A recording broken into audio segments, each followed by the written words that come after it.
You're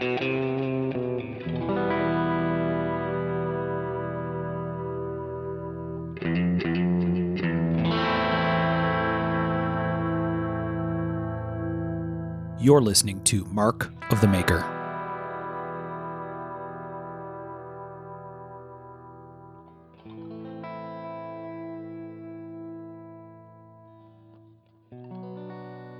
Hey everybody, I'm Mark Steiner and you're listening to Mark of the Maker, and this is episode 58 of the show, and this is going to be a history episode, and we are fortunately joined by a wonderful guest that you've heard from before. We'll get to that in just a second. Let's make sure we have everybody here. Recording with us from a new, super secret, I like to think of it as a lair, is Mr. Sean Kendrick. Well, yeah, it's a lair. It's an island that's shaped like a fucking skull. Yes. There is no better villain's lair than a skull-shaped island. I mean, if you ain't got one, can you call yourself a proper supervillain? No. Not. Definitely not. Okay, and we have Mr. Michael Birch. Here. Yeah, there he is. In fine form. And Mr. Tom Crine. Hey, guys. Sean, are you hanging out with Skeletor? My whole life. Yeah. Since day one.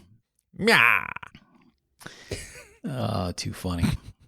Well, I'm just glad you guys decided to class up the intro for our special guest that chose to join us today. I'm sure she's already regretting it. Our expert, she's cringing right now, our expert guest to speak with us about Sheffield history, specifically Sheffield knife history, I think she would want me to include, is Grace Horn. Hello. Yeah, and I don't have a Skull Island to Skull Island? On. No. All right. Mind you, there is that strange island just off the south coast. Have you seen it? It's for sale. It's it's beautiful now. It's been converted, but it is an old port or a defence turret. It's great. I think I might buy that. Oh, wow. That'd be pretty sweet. That would compete with Sean's Skull Island, I reckon. Would. It would. I don't know about that, but it sounds pretty cool.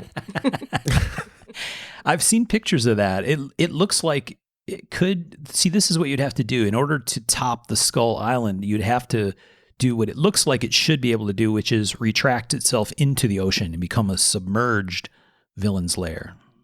That would be very cool, unless it's in the English Channel, which is one of the busy. It's basically a kind of a shipping motorway, isn't it? Yes, yeah. Propeller strikes could be a problem. We'll have to work that detail out. All right. Well, I was about to hit the pause button or stop this whole thing because Grace is apparently not in a villain's lair. But since we will choose to carry on, we're going to talk Sheffield knife history. So we've been fortunate in our last couple of maybe few history episodes to have people join us who are closer to the details or much more experienced in this area than we are. And so it's great. Thank you for joining us, Grace, for another show. Yeah, it's my pleasure. Yeah, it'd be great. Okay. So let's start with kind of the basics about Sheffield, where it is in the UK, kind of maybe geography is going to be a factor in some of the stuff we're going to talk about. So can you give us some basics on Sheffield for folks that aren't familiar? Yeah.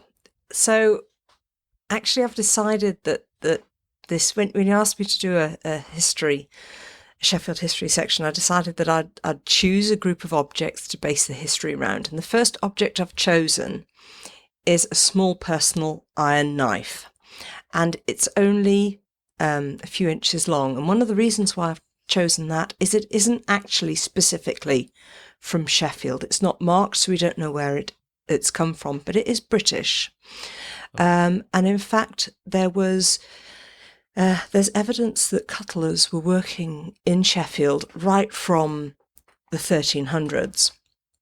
But actually, that wasn't specific to Sheffield. There would have been all sorts of other kind of small-scale towns throughout the British Isles doing that. Sheffield is bang geographically in the middle of the British Isles. If you had to pick a town that was the furthest from a coast, it would probably be Sheffield. Okay. So it's halfway up, halfway in. And it's right on the edge of the Peak District, and it has a whole load of rivers that flow into it, which, as you can imagine, in the 1300s, they were using water for power. and that would mean that they could harness those fast-dropping rivers and put them through a series of weirs and harness that power. So that was really how it started. And they had coal locally for use a bit later, and we have some iron-bearing ore as well, and some of the streams around Sheffield flow orange because of the iron that the water's running through.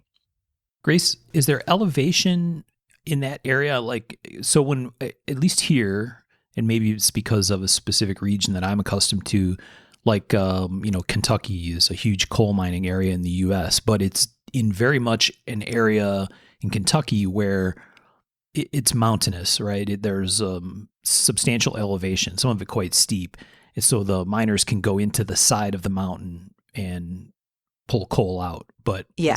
Is it something similar in Sheffield? Is there? Yeah, absolutely. So it would have been open cast mining. And in fact, very quickly we exhausted the easily accessible iron ore and started importing it. So that was really, it was at the time when we were starting to import iron from other sources, that Sheffield became really important and started becoming, taking over a lot of the processing around. And that was to do with how we had somebody in Sheffield who started processing blister steel. So this was 1650. And that made a much nicer steel. And then because we were processing it that way and keeping the trade secrets, as it were, Sheffield started to become known for producing good quality iron, sufficient to make tools out of, as opposed to just kind of cartwheels and general local blacksmithing needs. So if I'm piecing this together, Sheffield's very important to the knife history or blade history or any sort of metal history. But so it's a little bit of being centrally located, you think, the fact that your rivers run fast enough to create, not paddle wheel, but, water wheels. Yeah. Water wheels. Mm-hmm. The fact that they were able to import and export the materials, and the fact that you had mining close by. So all that kind of came together to create this sort of perfect location. But the most critical, and I guess the thing that meant that it couldn't move anywhere else, is that we are on sandstone and grit. So it meant that we could make grinding wheels locally. Because they would, of course, they're tons heavy. So, you wouldn't want to transport them too far. And we have very local quarries for the grinding wheels. Oh, wow. Okay. So the only downside, it sounds like, really, when you get into the situation where you're no longer mining locally and you've exceeded that capacity and need to import, is the fact that it was most inland in the Isles, right? You'd have to transport from other countries to Sheffield, but all the rest was there to make it all work. Yeah. Yes, and we had good canals. So we have a very extensive canal system that comes right into the heart of Britain from the coast. So we were right from relatively early on. So from 1650, we were importing steel from places like Sweden, and then processing it using a technique which wasn't common at the time, which is using cementation furnaces so you get the iron in, and of course what you're wanting to do is put carbon in. And this is, if you look at all history of steel and iron, this is always the problem of trying to get the carbon, which obviously is a really small amount of carbon, into iron. And we discovered this technique whereby you could pack the iron in these cementation furnaces, which look like the old-fashioned beehives, and we still have a couple standing in Sheffield. You'd pack them in, and you'd pack in wood and coal and charcoal, and then you'd leave it at a certain heat, and it would take a couple of weeks, and then the steel billets, when you got them out, steel bars, would have a blister on the top, and that would be a high carbon layer. And obviously the bit still in the centre of the bar would be iron, but you'd have this carbon layer on the top. And in fact, then what happens is they would forge and fold it, and it would that would be incorporated into the steel, and that would be known. And on historical pieces that you find, if you see anything stamped double shear, then that's a tool that would be considered a tool steel. And then a triple shear is one that's been folded and processed further, and then that was used for knives. So they would be able to harden that. So they had a controllability that other places in certainly the British Isles didn't have at that time. Okay. So was the first one, was that basically just had more inclusions in it because it wasn't refolded and stretched out?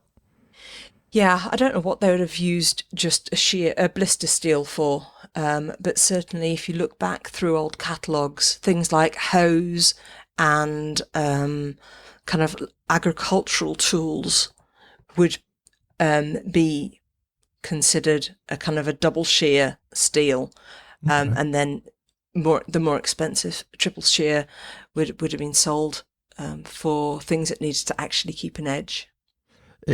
And how is that different from like tamahagni?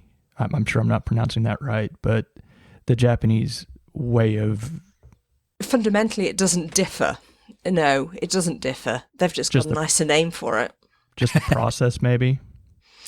So, well, the secondary process, I think, there was never any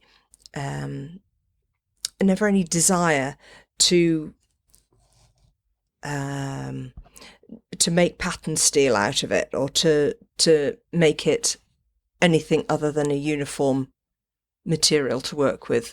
There wasn't a history of making patterned steel or utilizing different types of steel. I mean, there are some pieces that have a harder edge on them that's been forge welded on, but nowhere near the complexity of Japanese kind of blades. Yeah. How did they keep from it being a pattern with the welding, and because that's sort of an accidental part of cleaning up the steel, is you're basically forcing the inclusions out of it and you get this kind of pattern in it. How did they keep it from doing that when they would fold it and forge it and fold it and forge it to get... Well, in fact, you can see certainly on the piece, the little eating knife that I've got, that we're looking at first, you can see the grain, the structure of it. It almost looks like wrought iron, but that it isn't wrought iron. It's not made in the same way. That's a folding of the steel. So that would have been an early blister steel. Well, it was probably a triple shear steel, but it's not stamped and not labelled at all. Wow, very cool. So the patterning's there, but like Michael said, almost by accident, or... Yeah, they never etched. They'd never reveal it. It wasn't something that they aspired to at all. Right, because the uniformity was the goal, right? It's just performance and maybe even appearance, right? It probably had a higher quality appearance to many people if it were very uniform finish. At least it seems like, right? Just like people look at polished knives, very highly polished knives as very fancy, or I don't know, as a very high quality finish. Yeah, Posh absolutely. steel. Posh steel, yes. Okay, so you talked about the abrasive piece of this, and that was a big piece of what made the Sheffield specific location important. So this was mainly in wheel form? Yes, and they would actually shape the wheels in situ, and one of the reasons, and then they would roll them down the hill to Sheffield Centre to use them. There's actually a kind of a geological outcrop that my daughter and I go climbing on, which is Stanwich Edge, and at the bottom you can still see these grindstones that were taken out of the hillside and then just left. That they might have discovered then that there was a flaw in them, or and they're 4 feet in diameter and maybe 1.5 feet wide. Wow, massive round stones, and they're just left there. It's kind of nice to see them still out there. When I went to Solingen, it was really neat because there were stones like that, like at the corner of streets and just everywhere. They were all through the town. It was pretty neat. Yeah, and we have walls in the suburbs that are made up of these. They're much smaller, obviously, because they're the ones that have been worn down. So they're made out of these stones, and then kind of very traditionally, you get the tops of the walls all have these half grindstones on them. Oh, that's very cool. Them off, which is nice. Yeah, that's cool. Yeah, but certainly at that stage, and really even now, we still have at least 2 grinders in Sheffield, who, of course, they use artificial stones, but they grind in a wet trough using these massive stones. And actually, we differ. Of course, it's interesting seeing how different different locations have solved problems differently. So if you look at the French grinders, still using these big wheels, they would be lying horizontally on top of the wheel. And you've probably seen pictures of them. They used to train dogs to lie on the backs of their legs to keep them warm, because it's a horrible job. It really is a horrible job. I went down and worked with one of the old guys who's called Brian the Grinder. His name's Brian Oldcock. I only found that out recently, actually. I always knew him as Brian the Grinder.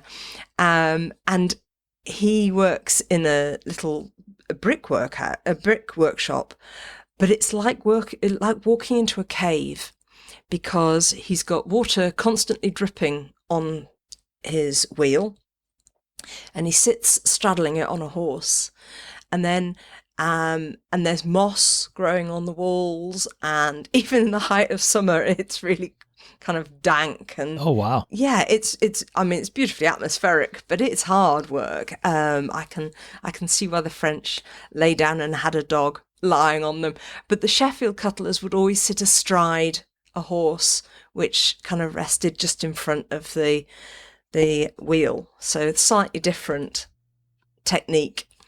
Yeah. And they grind the other way. So these days, belt grinders are used to having their belts grinding down, and the wheels grind away from you. And in fact, you can.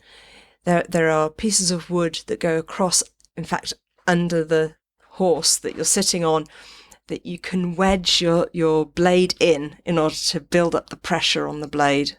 It's quite an experience, actually.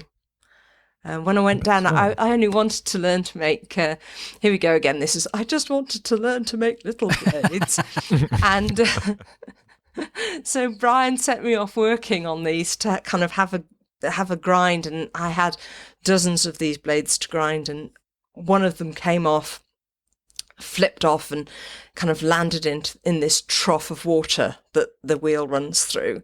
I went, Brian, I've lost a blade. He looked at me and he went, no, lass, you have to fish that out. That's a health and safety violation. You've got to get in that trough and find the blade that you've dropped. Well, you can imagine it's always the same, isn't it? When you have somebody new in the workshop, you have to make them do something gruesome. Yes. Yeah. Well, I was up to my elbows in this slurry in the bottom of this trough, and I must have picked out about 20 or 30 blades that he had dropped into the trough. That's fantastic. Before eventually I found my little one. He got his trough cleared out. Yeah, there you go. Nice. So unpleasant. The sludge in the bottom, you can imagine, the sludge in the bottom of a grinding trough. Yeah. Yes. So. Yeah, they call that building character, Grace. That's what it is. Yeah. Yes. Anyway, to go all the way back to to our little bit of history, as I said, by the 1650s, Sheffield had built up a certain degree of gravitas as far as processing metal, steel in particular. The cutlers down in London were still really powerful, but Sheffield was gaining ground and kind of certainly sucking in all the trade from what would be considered the north of England then. And we were importing steel from all over Europe, processing it in Sheffield, and starting to consider having our own guild in Sheffield so that we could then somehow control the making of cutlery. You know, a few episodes back, I think it might have been, I can't remember. You were talking about tracing back through the knowledge tree of kind of knife makers. I found one in the Sheffield book. Actually, we can now track back to in 1695. Lewis Naull of Sheffield died, and he left 7 gross of spring knives. So you could see in the record that he had included blades and springs, and that's the first written record of slip joint knives being made. Oh, very cool. Oh, wow. Mm-hmm. And that's 1695. That's important from a historical point of view because that means that we were producing steel of sufficient quality to make springs out of. Yeah. Very interesting. And like you said, the first documented, which definitely does not mean the first necessarily, right? Just the first place, as far back as it could be documented. I mean, obviously there were folding knives being made previously. Right. Because we have them going back to the Roman period and kind of earlier. But that idea of, having a spring in a folding knife. Yeah, very cool. It's always really hard to date something. It's important for knives, but it's also really important for industry, having spring steel. I mean, the applications are pretty wild and far. Yeah, because in fact, the next critical leap in Sheffield kind of steel development was when Huntsman developed the crucible process. Now, that was 1740, and he was actually a watchmaker. And that was the impetus for him to try and develop a purer and more consistent steel that he could use in watch and clock springs. Oh. That's an interesting crossover. Yeah. All based on the principles of the material, right? The desire to have something more perfectly integrated than using the folding method to get there. Yeah. Very interesting. So that kind of leads me neatly onto my second object, which is a folding knife, but it doesn't have a spring. It's actually it's a 2-bladed knife, folding knife, and it's a fruit knife. It has 1 gold blade and 1 steel blade. I accidentally started collecting fruit knives. And the reason why there are 2 collections in here that I'm going to claim are accidental collections, but the silver fruit knives I've got as kind of roughly covering the period between 1770 and 1830, and that was because there was an affectation for wanting to start thinking about tableware and table manners. So no longer were we just happy with a knife. Forks weren't widespread at this stage for table eating. You'd still be expected to take along your own dining set. You weren't necessarily expecting your host to provide you with tableware. And people started carrying silver fruit knives as a sign of wealth, but also the problem was that the steel that we were using wasn't stainless, and if you needed to cut your fruit up, it would tarnish. Not only would it tarnish the blade, but it would also taint the fruit. And there are a couple of reasons why it's difficult to imagine these days why you would want to, why you'd be able to cut an apple with a silver knife. You have to remember that the storage of apples was more widespread from the growing season all the way through the year, and they would have certainly been, without being able to import a huge amount of fruit, they would have been much softer and more floury for a long time, for a long part of the year. But also, people didn't have good teeth. So being able to cut smaller pieces of fruit and eat them was actually kind of beneficial, that they weren't relying on their front teeth. The reason why I wanted to show this knife is because I love it. It's an interesting knife. As I said, it's got one gold blade and one steel blade. It's hallmarked grey, and grey, again, this is a bit of a cheat because grey was a London goldsmith, not a Sheffield maker, but the blade was almost certainly made in Sheffield because we know that he was using Sheffield blades at the time, taking them down to London and incorporating them in his knives. Huh. And I'd just like to say that the Victoria and Albert Museum has an example of a grey fruit knife with a gold blade, and it's not as nice as mine. So that's my little bit of bragging that's going in there. Very nice. And the fascinating thing about this is that it has two blades, but you can't open them both at the same time. They have a really ingenious pivot that means that they're kind of dovetailed over each other. So you can either have the steel blade fully out or the gold blade fully out, but not both at the same time. And because it doesn't have a spring, it's really, really kind of small and subtle.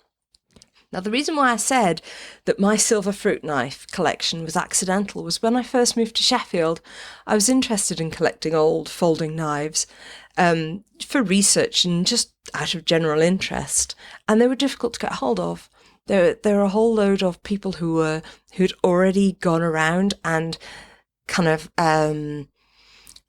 had already got people who were looking out for, had been around all the antique shops and had said, if you ever get any knives, then let me know, So they'd kind of cornered them, hoovered up all the kind of nice pocket knives. But 20 years ago, there wasn't the demand for silver fruit knives. They were generally seen as kind of more effeminate, maybe. So if you had to buy a group of kind of a lot of folding knives in auction or what have you, the silver fruit knives, they'd then have to sell on the silver fruit knives because they just weren't interested in them. So I started picking up silver fruit knives really cheaply, and I've got hundreds of them, because I can't say no. Right. But in their own right, they're very fast. They're very interesting, and they have design details that you can cross-reference, because with them being silver, you can use the hallmarks to date the making of them exactly. And in fact, there was a lot of crossover between those people who were making certainly scales for silver fruit knives and scales for ordinary pocket knives. So you can see design details that are transferable from the silver fruit knives to the ordinary pocket knives of around the same time. Oh, so, very nice. I have a question for you about that knife. Or those types of knives. Were springs not used because of the soft nature of gold? Yes. And silver? Okay. Yeah. And I assume since... Go ahead. I was going to say, so a lot of them do have springs. The early example that I've got doesn't, but I've got most of them have springs. Interestingly enough, there's a group. I don't really collect anything after the 1830s because it's not a style that interests me. Early Georgian stuff I find aesthetically more interesting. By the time you get to the Victorians, and this is something that we're going to get onto later, it's actually easier to find good quality silver fruit knives from the early Georgian period than it is to find them from the Victorian period. And the reason for that is that they were taking care in the early Georgian period to make sure that the springs were softer. The Victorian knives very often had a stronger spring, which would wear away the tang of the silver much faster. Okay. And I assume they're pure because like electroplating wasn't even around till 18 something. So yeah, they're solid silver. There are some poorer examples of silver plate. Silver plate was invented relatively early on in Sheffield for doing things like tableware, and that's an odd material that actually has a really thick layer of silver on the top, so it's much thicker than silver plating. In fact, in some cases, the copper layer in the middle it's nearly a third, so a third silver, third copper in the middle, and a third silver on the other side. Oh wow! So. And that's Sheffield plate, and certainly hollowware was made extensively from Sheffield plate, but it couldn't be hallmarked. So there's all sorts of interesting kind of things that went on in Sheffield hallmarking around Sheffield plate. I am Grace, you're so much. You're the one of the examples that I think the one that you're speaking to us about in your collection, it's a gold blade. Is that right? Mm-hmm. So, I know it's fancy. Yeah. Not like that trifling one they have at the museum. So was that, I assume that was exactly the reason to make a gold version versus a silver version, like you said, just as a show of wealth, or as to make something extra fancy, or? These were showcase pieces. I mean, you'd have used them in your home as well, but certainly if you're out and you were expecting to be dining with other people, then silver knives are more common, but gold-bladed knives are also they're known about. It's not like it's a wildly unusual thing. Okay. But this has mother of pearl on the outside, and it's got gold strips down the outside, and it kind of fluted mother of pearl.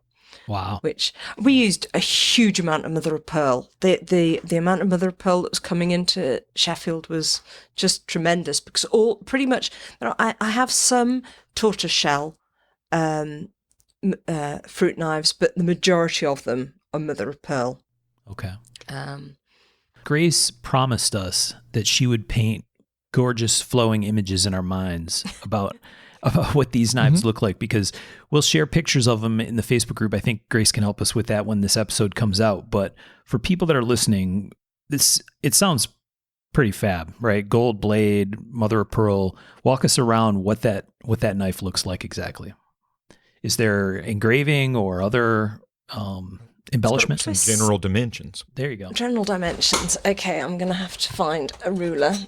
Oh, she's going to give it to us in metric, so buckle up, Sean. I'm not. I've got rulers that do both. Oh, I go metric def. I don't even hear it. Spoken like a true American. It's just over 4 inches long. Oh, wow. Both closed. Both blades come from the one end. If anybody is wanting to Google this, it is actually a version of a Berger fruit knife, which is Berge. And that's this particular type of knife where the two blades are dovetailed so that only one will open at a time.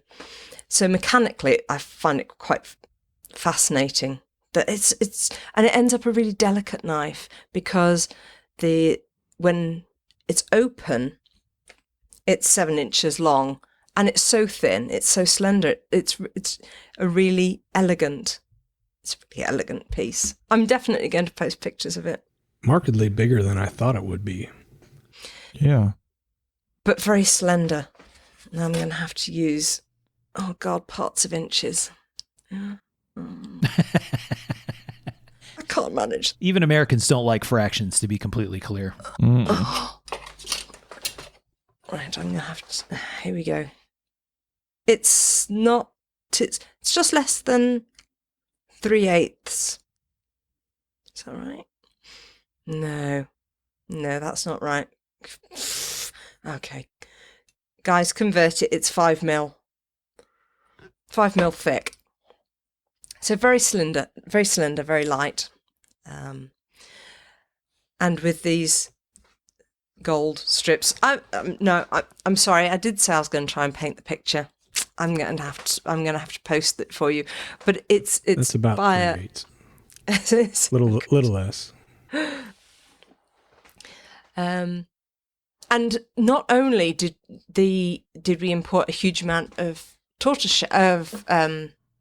mother of pearl, but of course we imported a huge amount of other stuff as well, including ivory. And there's an amazing picture of Joseph Rogers' ivory storeroom in number 6 Norfolk Street. So if anybody is interested, you can Google the ivory cellar at number 6 Norfolk Street, and you can see these massive tusks and just see how much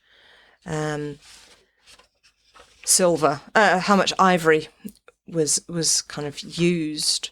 And as I said, tortoise shell. So some of the knives, not only for silver fruit knives, but for general purpose, would have had tortoise shell handles. And they would have come, tortoise shell almost exclusively came in through the Liverpool docks, which is west of us. And then there's a mountain range between us and Liverpool. And there would have had to have been these massive tortoise shell shells would have had to have been transported over the top of the Pennines to get to Sheffield. And that path is actually known as the Snake Pass. It's almost, even now you can't get through it in winter, which, I realise that there are parts of the US who regularly can't do that. But in Britain, it's actually quite unusual to have somewhere in the centre of England where you frequently can't go by car because it's been stuck with ice or snow.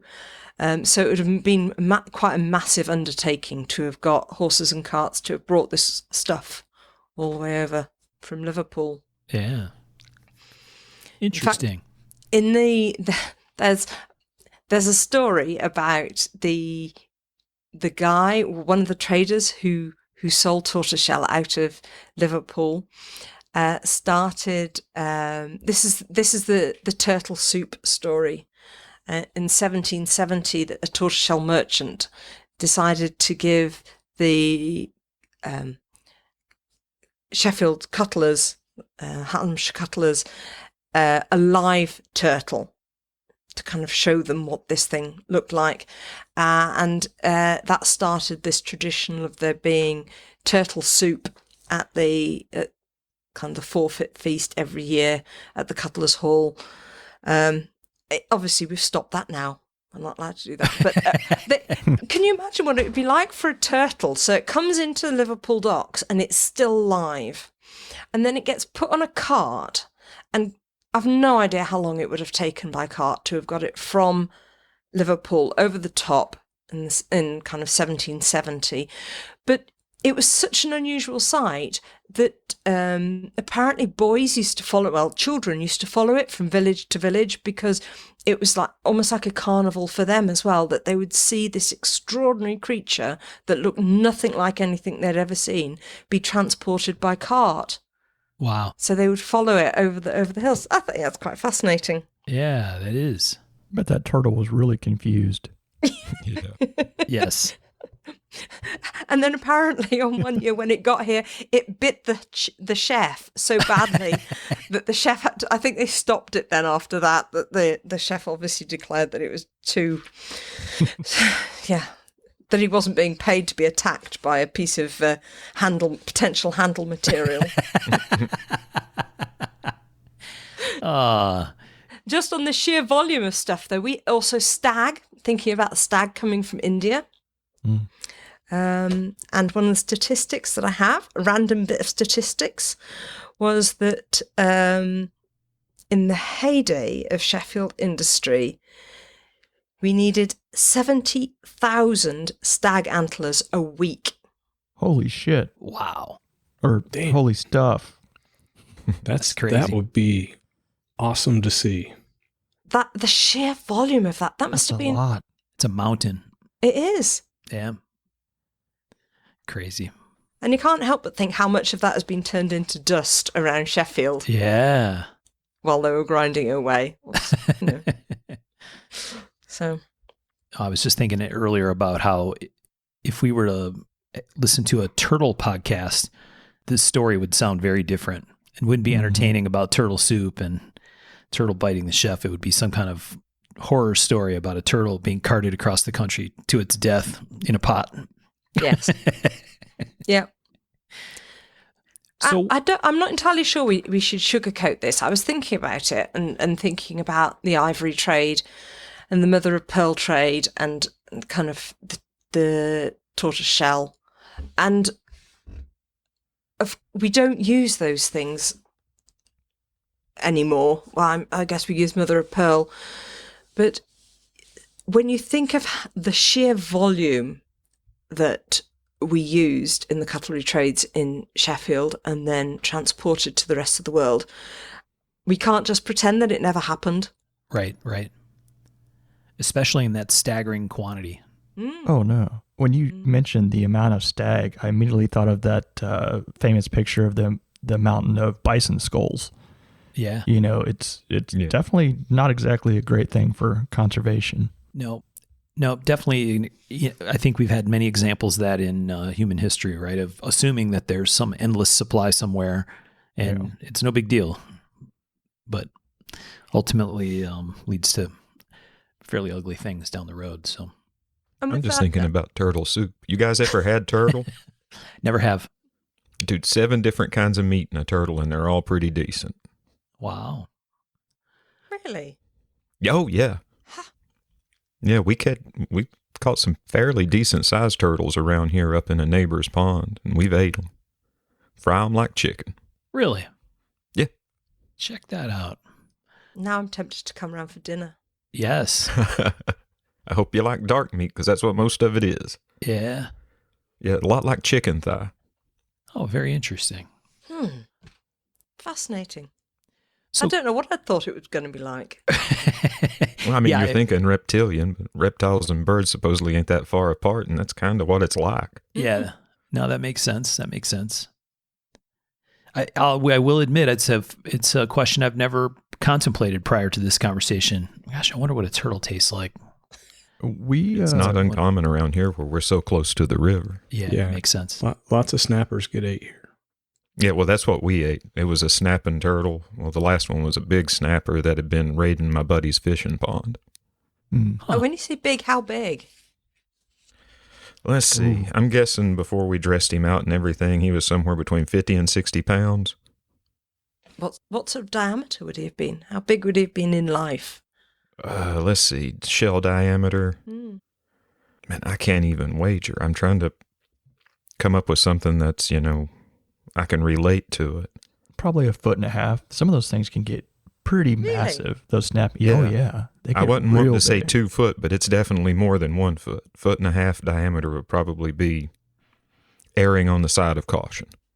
Mm-hmm. Yeah, we've definitely seen a snapping turtle here in Michigan along the bike path that we go ride on, where he or she would come out of the lake, and there's a railroad bed there, and the rock, the crushed rock that's used as the bed for the railroad ties apparently gets quite warm in the summertime, and so the turtle comes out of the lake and lays on that crushed gravel in the sun, I assume, just to get warm. But and it's quite large. I would guess easily 2 feet in diameter. Huge turtle. I'd never expected to see a snapping turtle that big. I was actually shocked. Got off the bicycle like, wow, look at that thing. We live in such exotic places. There's no way we'd have a turtle around it. They're so crazy. They're like prehistoric looking, and like in our creeks and stuff and ponds, we'll have them up to around 1.5 feet. But then you get the alligator snappers, and they can get up to 3 foot diameter. Yeah. And live for hundreds of years, or 150 years. And we were hiking here locally on a lake, and we looked down. Actually, I think Luke Burnley was with us when we did that. And an alligator snapper came up, and his head was probably about basketball size. It was kind of crazy. Wow. Nope. That's not something you want to play with. No. They will destroy your ecosystem, your pond, your... Oh, yeah. Quick. Yeah. Anyway, we were talking about classy stuff, and then we brought it to Turtle Talk. Actually, this has been Turtle Talk on NPR. We're only on object 3, guys. Oh, come on. Come on. We need to keep moving on this. My third object. Okay. Gosh, it sucks to have an adult on the podcast. This is awful. So classy. Total new experience. We defer. Please keep going. Thank you for keeping us on track, Grace. I know that you'll all fall asleep if you keep going, and so we need to keep moving on this. Okay. My third selection is my collection of hand-forged penknife blades. And I know I mentioned this before, but the reason why these are relevant, the reason why I'm wanting to talk about these, is that this then brings us up to the time period 1800 to 1850. So, and really what I'm wanting to use these to talk about is a specialization of trades with it, because now I want to start talking about how we started making knives in Sheffield, the way that most people are starting to think about it. Because actually the important time period of Sheffield is relatively small. We went massive and collapsed over a relatively short period of time. What people imagine in Sheffield history is probably actually only 80 to 100 years. And during that time, we had a huge amount of change, managed to spread knives throughout the world, and die a quiet death at the end of it, which I'll go into later. But just talking about the hand-forged blades. So one of the key points of Sheffield was the specialization of trades. Nobody actually made anything from start to finish. The cutler was a person who put everything together, but there would be people who would be forging the knife, grinding the knife, buffing, putting them together or hafting them. And if it was a multi-blade, there would be people who would be making all the parts around. And you know, when Richard Rogers was talking about making knives and putting them together. So on these multi-tool tools, there were saw makers and scissor makers and awl makers, all in Sheffield doing other things, and they would also be making parts for folding knives as well. So you wouldn't expect one person to know how to make it all, and it was really very delineated. If you'd started off forging a knife, you wouldn't ever expect to go on and grind. They were just incredibly separate things. Huh. One of the reasons why the knives that I've got are forged so close to finished, to the point where they're almost no finishing is required, is because everybody was on piecework. So the grinders didn't want to do any more work on grinding them than they needed to. So the forgers had to forge really close so the grinders didn't get antsy. And there's lots of there's lots of toing and froing. It's called rattening in Sheffield industries, where and rattening is where you set fire to other people's workshops. So bring that back. So tell us more. If the forgers didn't forge closely enough, then the grinders would get upset, and then they would set fire to the forgers' workshops, and then in retaliation, wait for it, retaliation. This is one particularly bad period of time. The forgers then went and added gunpowder to the emery powder in the grinders. Oh man! Ouch! It kind of kept everything really kind of tense for a while. Some sparks going. Yeah, it was fun. Yeah, they were setting up their own checks and balances there. Yeah, absolutely, no doubt. And this is known as I said, is known as rattening, and the Sheffield outrages as well. There are all sorts of we didn't have factories set up. We would have factors, and they would generally work directly with the manufacturers. What you've got is a whole loose collection of craftspeople, all specialising in their own field and needing to have some sort of central figure to kind of pull them all together. And that would have been around the beginning of the 1800s. That would have been a factor. They wouldn't have necessarily provided facilities for them. They were still people working in their own individual kind of gardens and small workshops. And we had dozens of these small workshops along all of the watercourses in Sheffield, all doing small amounts of grinding or forging or what have you, using the water. Steam came in, of course, but still people were using, because the water was free and it was already set up, that was used for a long time after steam was used in the bigger areas. And then you would also, over time, the factors started getting people together in larger groups, and that was generally because of the steam. He would start renting out working areas. So you'd get a grinder coming in, and he would basically be self-employed.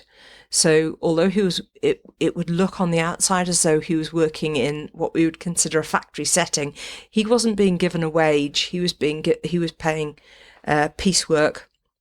And he was then kind of he could pick and choose the work that he was doing. He'd pay a rent on his trough and his space, and he could subcontract it out, and he could employ other people to do the work that he was doing. Outworkers were also used. So it set up eventually that little mesters were known as those people who were working in a larger kind of group, loose collaboration, and then outworkers would still be working in their own small workshop or domestic setting, and then those outworkers would also subcontract out piecework to women and children of the family. So it was a very loose collaboration. There was no employer-employee thing. Everybody was paid kind of by the work that they were doing. That's very interesting. Why do you think that was, Grace? Was it because that way people could learn of specific skill and get good at it, and then that skill was valued and they could use it to focus on their part of the process? Or was there more to it than that, or some other factor that drove it to be that way?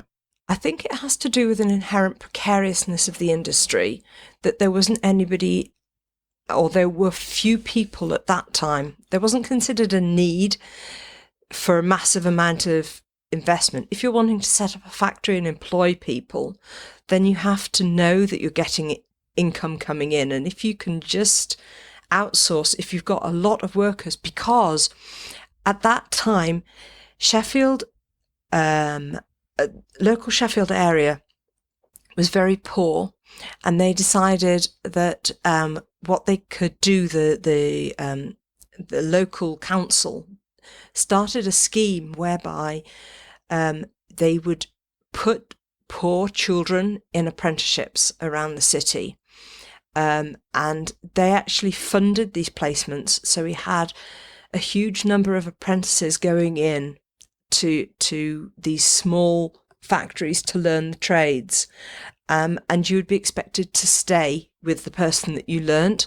You wouldn't expect to move around between different masters in order to learn different trades. You would stay and do that. It meant also that this loose employment thing meant that you had very precarious earning status, and you're constantly competing against the other people who are doing a similar thing. And this was to the advantage of the evil overlords, who meant that they could play off one group of workers against another. Yeah. No, that makes sense. Where did the term little mester, it sounds a little bit derogatory. Where did that come from? It was a master, but he wasn't a factor. So little mester he wouldn't have necessarily been a master. Well, he would have been considered a master of his trade, but he wouldn't have had the financial wherewithal to have joined kind of a guild or anything like that. He was, these days, when we talk about Stan Shaw as a last little mester, that's not quite right. We certainly use it as a specific Sheffield term, but in the 1800s, he wouldn't have been top of the pile. It would have been unlikely that he owned his own workshop. He would have bought rented workshop space from somebody else, probably. So kind of considered by, blue collar maker, today's terms. Yeah. Okay. And there are some really strange things that kind of came about because of the lack of consistency across Sheffield industry at that time. So there were things like, with I think it was with knives as well, but it certainly was with scissors. You would get a dozen finished pieces. You'd be expected, if you'd finished a dozen pieces and you were getting paid for them, you'd have been expected to have made 13. So you get paid for 12, but you're expected to make 13. And this is a really and I don't know whether it started off as being there's one that didn't work, or what have you. But when you send your gross out, or your dozen, or if you get paid for a dozen, when they count them, they expect there to be 13, not 12.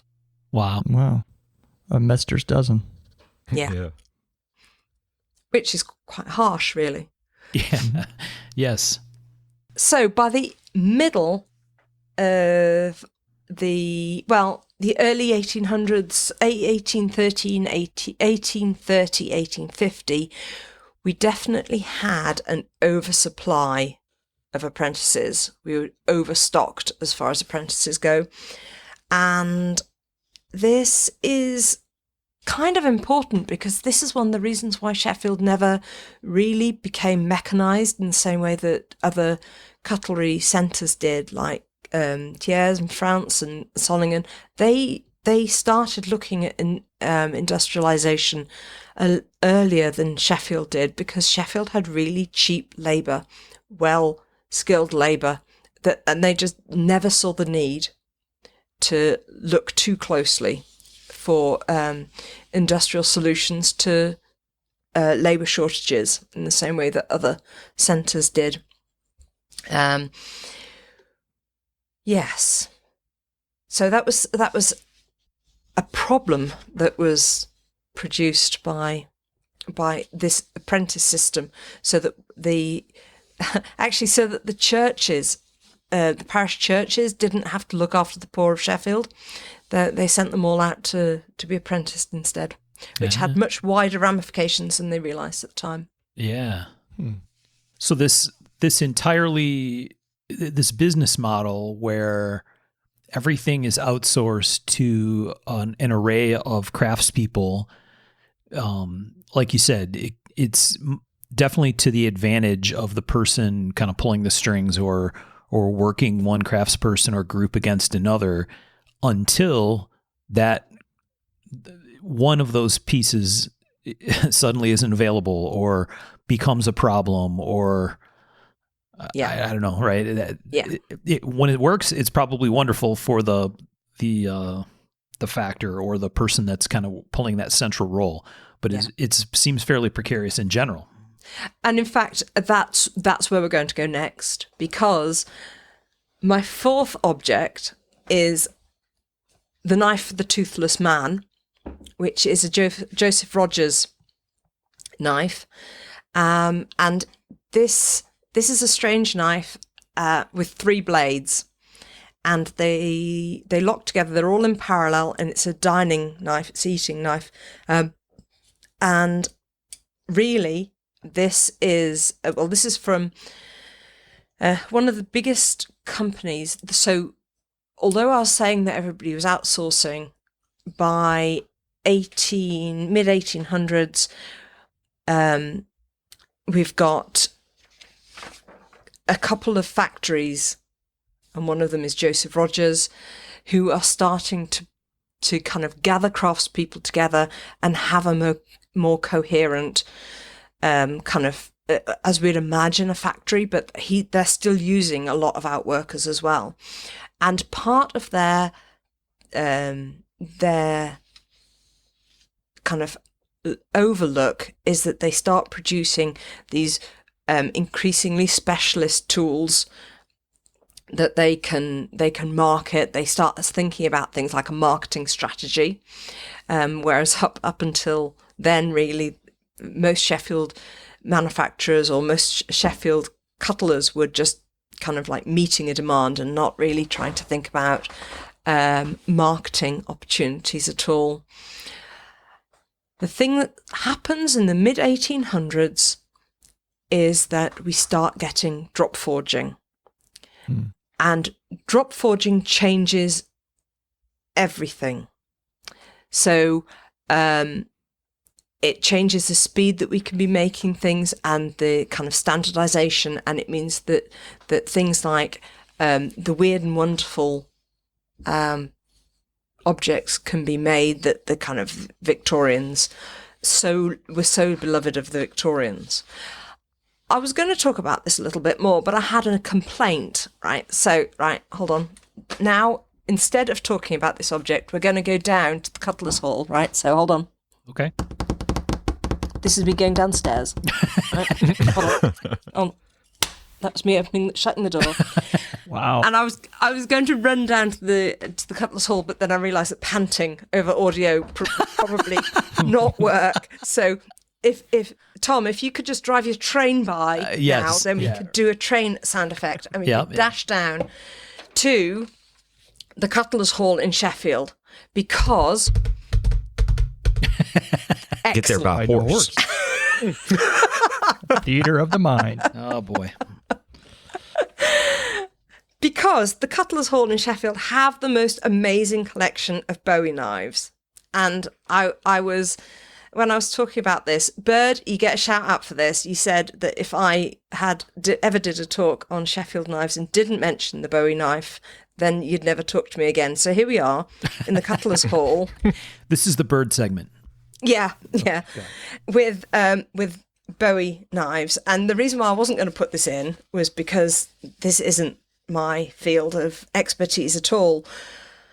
Apart from the fact that this was a massive shift for Sheffield industry. So I'm going to assume that everybody, just take for granted that everybody knows the kind of the Bowie legend, the idea of a fighting knife or a kind of hunting knife, or, you know, this kind of strange thing that was happening over the ocean. Because from 1820 to 1830, we were shipping a huge amount of knives over to America. And these were these were generally things that we anticipated that we were going to need. But the big thing about the Bowie knife is that suddenly we were told, we were getting feedback from our representatives that there was a demand for people asking for big knives like Bowie's knife. So Sheffield had this need to produce this knife that they had no prior experience of making.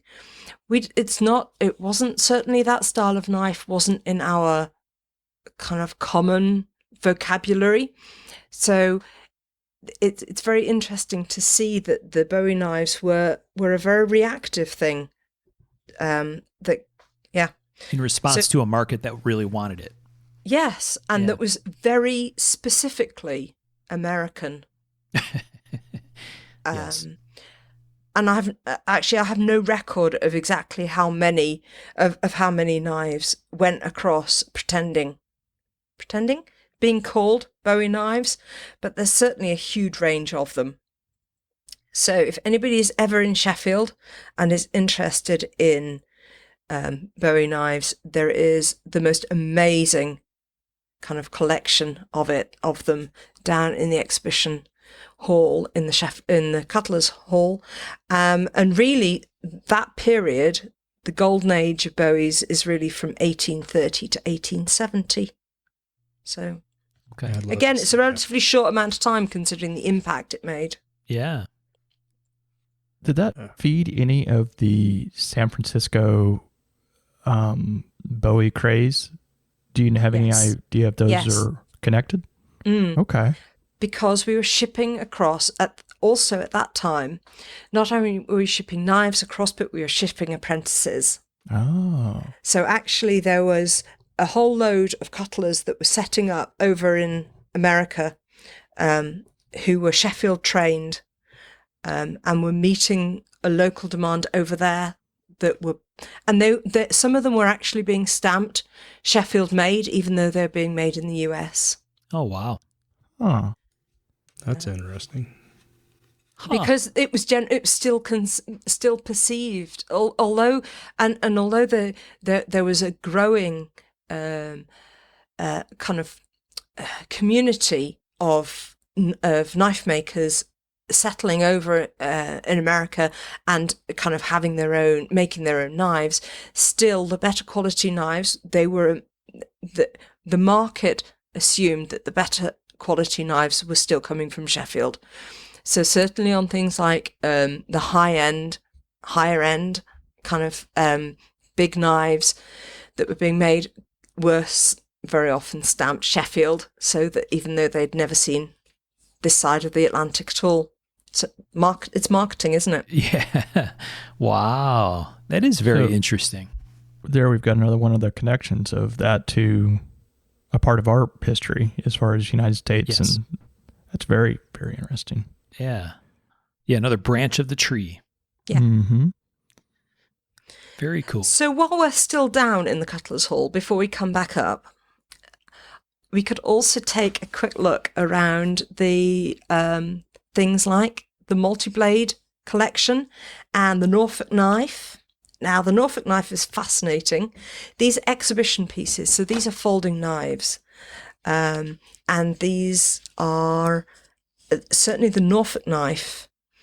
So in 1822, Rogers unveiled its year knife. And that is in the Cutler's Hall. And in 1822, it had 1,822 blades on the knife.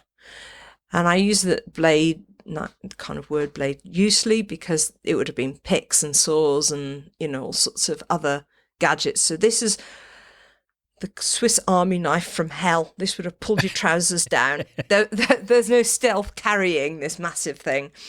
And there are a few of them were made, but the Joseph Rogers year knife was the kind of the first one that was made, and it was put into the Great Exhibition as being kind of a massive feat of cutlery excellence. So this is where we kind of go from utilitarian to look what we can do. Yeah. Yeah. I mean, it's extraordinary, isn't it? Because the logistics of fitting that many things and then still being able to have them open and shut. Yeah. It's just, it is mind-blowing. I have trouble with one blade. Yeah, me too. No, I was just thinking about all the different things, when you think of it's getting one blade ground, and then never mind about that, but then a file and a corkscrew and a tweezer and a saw and a hoof pick, and all of them have to be exactly right. Yeah. So we had Richard Rogers on. Richard made some very elaborate many blade knives. How many blades did the one have that he made that was super huge? Do you remember, Michael or Tom or Sean? It was very elaborate. I'm not sure it had 75 blades, but it had a lot. And it just struck me. Joseph Rogers, Richard Rogers. Very interesting. Yeah.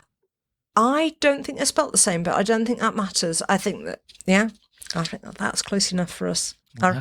He could channel the Joseph Rogers. Yes. At the very least, couldn't he? We'll just leave it hanging out there like some unexplained mystery. The curious, similar last name. Yeah, absolutely. Well, I'm changing so my name if you'd like to grab a beer from the pub and then come back up home, I will absolutely see. Yeah, if you just glug glug glug, and then we're going to dash back up, and I'm going to show you my engraving blocks, which is kind of tantamount to come upstairs and see my etchings or whatever it is.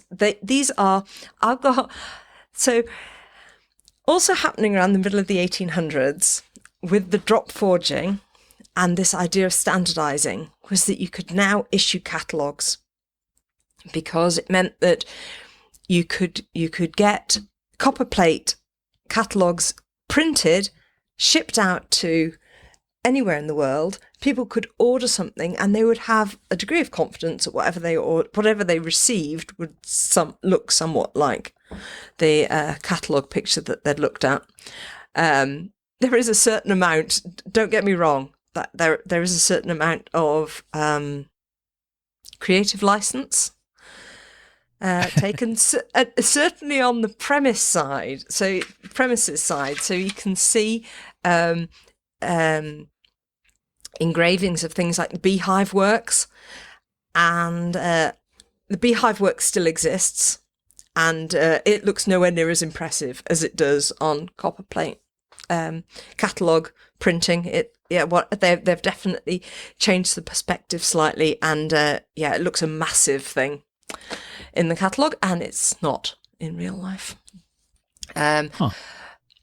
So there was a certain amount of creativity going on there, but you could be assured that what you ordered, you would get. And that was to do with drop forging. As I said, that you'd started, rather than everybody hand forging their own versions of things, you could get things drop forged.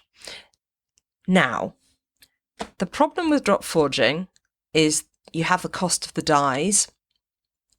So standardization also meant that you lost a certain amount of versatility.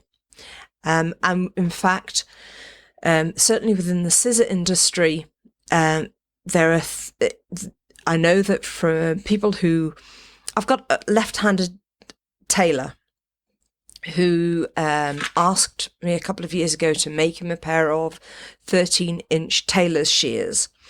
And the reason for that was that he'd only ever seen one pair of 13-inch left-handed tailor's shears, and they were pre-drop forging.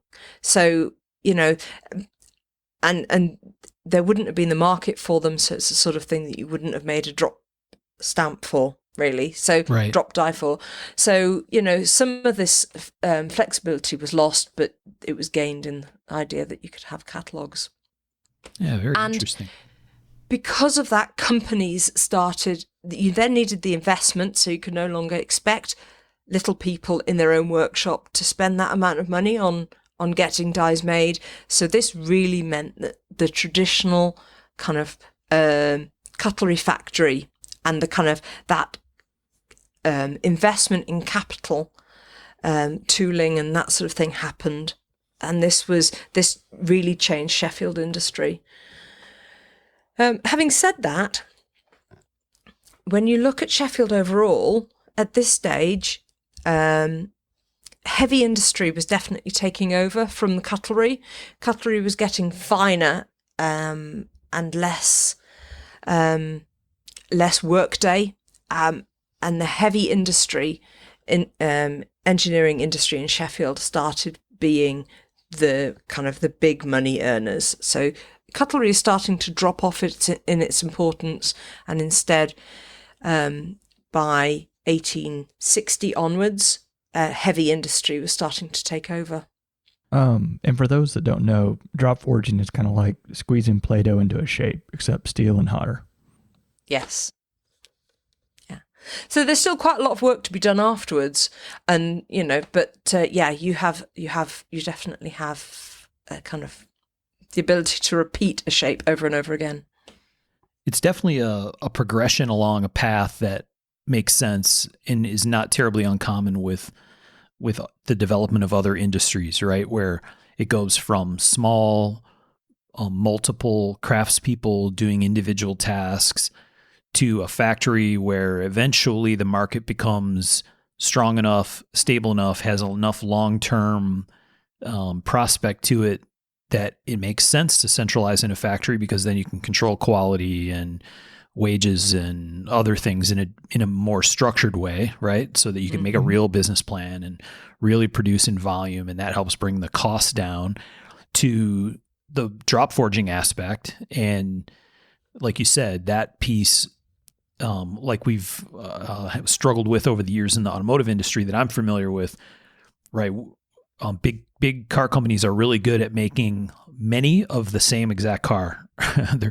It's hard when you have a company that's geared toward that kind of standardized production to do special things, right? Small volume or, one-off unique things, because there just isn't the infrastructure to do that. The infrastructure becomes very good at optimization of a limited number of products that it can produce at a very low cost in very large volume. So that progression all makes sense, I think.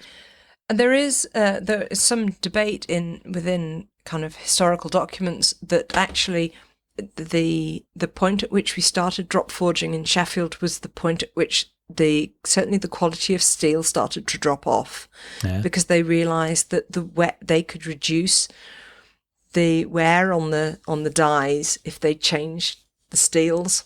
Yes. Which meant that they could still they could ride on the previous good name of Sheffield steel, whilst not actually producing steel of quite as high a carbon content as they had previously. Right. I think typical growing pains of an industry, right? Very common. Yeah. And by this stage, so we're now up to 1880s. By this stage, actually, the American market was gone. We'd exported so many apprentices that it was pretty independent of us, and Sheffield was then turning its eye towards other markets. Yeah. So Grace, the engraving blocks are relevant to the story because they are an indicator of this more narrow scope of offerings, or more specific. Right, we're going to make these drop forged knives. We're only going to make a certain number of designs, and that means that creating things like these engraving blocks for catalogs becomes relevant. Yeah. Right, because it all fits together. It wouldn't make sense to invest in doing that kind of stuff for printed material or catalogs or promotional when everything's all in small batch customized. Is that? No. And actually, the fascinating thing is that you can see that they've had. So I have a couple of original catalogs, and I have copies of more, and you can see that there's a basic shape that if you look through, there looks like there's dozens and dozens of, we'll take scissors for an example, dozens and dozens of scissors, and they all look different. But actually, if you look at them more closely, you can see that they probably only have 6 different dies. And then they send them out of different sizes, and then they send them out to maybe 4 or 5 different outworkers, and they will file them so that they look different. Yeah, right. So that they do build up this massive range, what we would consider a huge range, but actually they're using these drop forged blanks in quite a creative way, without actually going to the additional cost of having lots of different dies made. Yeah, very interesting. Why do you think the American market dropped off? Was it? By 1890, you'd spurned us. Really? Well, oh yeah. Didn't love us anymore. Oh yeah, I forgot about that. I didn't know if we didn't need the fanciful knives anymore because of, we were on the heels of our own little spat. Yeah, I think that was definitely it. Still, it was generally, by that stage, the best quality tableware and tools was still being shipped over, but certainly the majority of the utilitarian tools were being made over there. Mm-hmm. So, yeah. And I think you said earlier, Grace, that there had been, by that time, enough craftspeople from Sheffield that had come to the U.S. apprentices that had started to establish and grow the industry in the U.S., where there's typically abundance of raw material and other stuff. So maybe the need to pull from the UK was drastically reduced. Absolutely. Yeah. In fact, by 1860, it was just as well we weren't relying on the America trade, because this is a fascinating statistic. Actually, probably a little earlier, probably 1850, Sheffield was producing 90% of Britain's steel and half of the European steel. Wow. So it was almost entirely steel production rather than kind of finished objects. They were just pottering alongside. Yeah. Wow. Times change. Yeah, absolutely. All right. So I'm sorry. You were in the 1880 time frame, and we're starting to progress, and I pulled you backwards. So I apologize for that. But that's all right. So I was just really that's as far as we're going to go on the engraving box. The Americas spurned us, and we're now looking towards the colonies in the Far East. So and again, the needs were different there. So I am now going to look at my 6th object, which is going to be a hard one to Google. These are grain of rice knives. These are another accidental collection of mine. And these are, I'm going to have to post pictures of these. These are the tiniest little folding knives. The reason why they're called grain of rice knives is probably because the majority of them are using mother of pearl. They're little folding knives, and they are 1/4 of an inch long, maybe not quite that small, most of them. So they are tiny. They were probably apprentice pieces. Given their size, they are relatively rare, but they are kind of another one of these quirks of Sheffield. They weren't made anywhere else. And a friend of mine, an elderly friend of mine who used to go around flea markets, started picking them up and asking whether I wanted to buy them off him. I'd originally asked him whether he found any pocket knives. So this is my accidental collection of grain of rice knives, and I think I might have. Okay, I'm willing to be corrected on this. I might have the biggest collection of grain of rice knives. Uh-oh. Get ready for the fact checkers. Mm-hmm. Yep. That's awesome. So I will post pictures of them, and if anybody has a bigger collection, I would be fascinated to see them. Some of them are, no, really, I would be. Some of them are, most of them are single bladed. Some of them are 2 or 3 bladed. I have a little cutthroat razor. And I actually have an incredibly tiny pair of scissors, but we'll not go into that here. It's a sore subject at the moment. Yeah, I was going to say that's a whole. Yeah.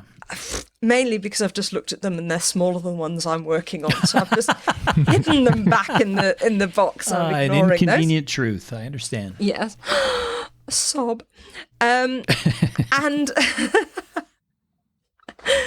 the reasons why I wanted to mention these was because, again, coming back to Joseph Rogers, the most extraordinary thing I've ever seen was a business card, an appointment card from Joseph Rogers, and they had one of these knives stitched on them. So, oh, wow. If you got a business card from Joseph Rogers, you would also get this tiny folding knife as well. And they were getting their apprentices to make them so that they could go on cards, which is just mind-blowing that you would expect somebody to do that. A high-value business card. In fact, one of them was given to the master cutler. Every year that he has a dinner called the Forfeit Feast, and it's the time that he presents a piece of work to the collection, and it's a kind of transition time and that sort of thing. Apparently, he was given a grain of rice knife as in the presentation, and I think it was a 5-bladed knife, and it was so small, but he sneezed, and it dropped onto the carpet. And the local newspaper was covering this kind of as a social event of the year. I think it must have been the 1920s or 1930s, because there was in the next day in the Sheffield newspaper, there was this picture that the photographer had taken of all the people in their dinner jackets and their ball gowns on their hands and knees trying to find this little knife in the carpet. Oh, wow. That's fantastic. So tiny. So yes, it puts my endeavours into context, really. This is my tiny little grain of rice. And again, a very, very oddly Sheffield thing. It was probably, as I said, they're probably originally apprentice pieces, but given how poorly paid the knife makers were, they were often given to their sweethearts to go on charm bracelets as pieces of jewellery. Oh, that's pretty cool. Yeah. Very nice. I have had somebody knock on my door in the workshop and say that her aunt had been given one as a token as a love token from her husband, future husband. But yeah, so. Oh, that's fantastic. I think we'll include in our Mark of the Maker newsletter, similar to the newspaper article about Grace's challenge to the grain of rice knife community on collection size. Yes, please do. We'll issue a press release, that kind of stuff. We'll get our people right on that, Grace. Let me know. I tried to Google them so I could get more information. There's actually, the only information I could find was that there is a small collection, I think of 8 knives on an auction site at the moment, and 2 of them are grain of rice knives. So I rang to find out how much the collection would cost, and I shouldn't have bothered because I think he said it was £4,000, and I thought, wow, that's more than I would have paid. But there you go. So they're rare. They're an unusual thing. Yeah. That's very cool. I expect my next knife that I get from Michael or Sean or Tom to include a grain of rice knife on the card with That's the knife. fair. Yeah. I sent it with the last one. Hello? Did you not get it? I must have Apparently sneezed. you overlooked it. Yeah, exactly. I sneezed when I opened the package. It was lost in the packing peanuts. I agree. I think all these tactical makers should make, yes, lovely little kind of liner lock folding knives that are 1/4 of an inch. Yeah, 1/4 inch liner lock. Michael's sweating just thinking about it. I challenge you. I would lose my mind. I just went into a fugue state. What were we talking about? I figured Sean was still distracted thinking about burning down his competitor's shops or putting gunpowder in the grinder bucket or something. Can you imagine coating a grinding belt with gunpowder? Oof. Yeah, and then grinding some gather good the band high was pretty carbon. impressive. It sounds pretty awesome. Yeah, I'm thinking. Mark of the Maker is not responsible for, Yes, any experiments that people might try to undertake. Yeah, do not control your subcontractors by putting Arson. gunpowder in their emery. Yeah, we do not condone arson. That's an official statement from Mark of the Maker. But if you video it, we'll share it. Well, that's a whole different story. That's just news. Go out in the newsletter. Yeah. That's just YouTube. Come on, you get lots of people on. There are much more ridiculous things on YouTube than that. That's for sure. Exactly. Okay, so grain of rice knives. That's a fascinating subject. One thing I just looked up because I was curious because Michael asked earlier about the transition of American knives, where the demand from elsewhere was declining. I looked up the steel industry in Pittsburgh, and in 1875, that's when they fired up significant steel production in Pittsburgh here in the U.S., which is kind of the core original steel industry here. And that's, these huge... Traitors. USA.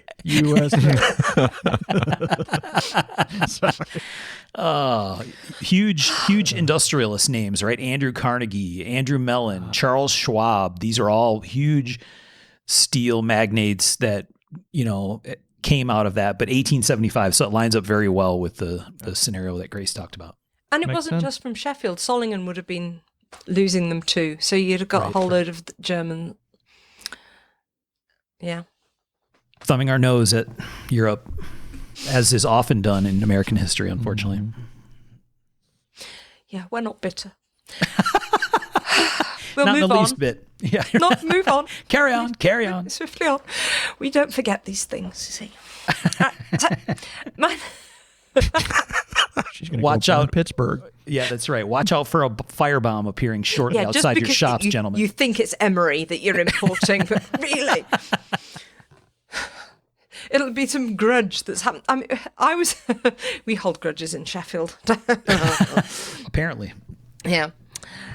So, moving swiftly on, my next choice is going to be my Stan Shaw folder. And the reason why I've got going on to Stan Shaw, I moved to Sheffield to become his apprentice. He's still working. He's very elderly now.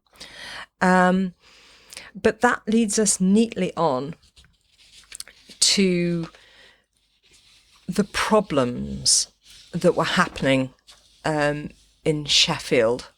So, if you like, Stan was one of the last last apprentice to be trained in the traditional fashion through Ibbotson. And he was, at that time, I think I'm going to check his age. Hold on. Yeah, he was born in 1926. And at that stage, there was still that kind of air of specialism, but of course people were kind of increasingly, we didn't have the spread of industry that we used to, so it was reducing down to fewer and fewer numbers of companies, because around 1900, after 1900, things like pesky things like health and safety regulations and stuff came in. So a lot of the factories that were really kind of ramshackled and thrown together started not being able to compete and having to deal with things like being health and safety and dust extraction and that sort of thing. And a lot of the old buildings were no longer suitable for that, which meant that companies either had to put in a huge amount of capital in order to upgrade, and they didn't. Then we have to go swiftly on to the First World War, which wiped out a large proportion of the men working in Sheffield. And as you mentioned, Mark, this hyper-specialization works well when everything is working. But if you take out a key group of people, then things start to crumble. And in fact, the young men would sign up in groups. So there would be, because as I said, there was always this friction between them. So grinders would sign up en masse into one particular regiment, which meant that if they suffered massive losses, which they did, you wiped out 90% of the grinders coming into Sheffield.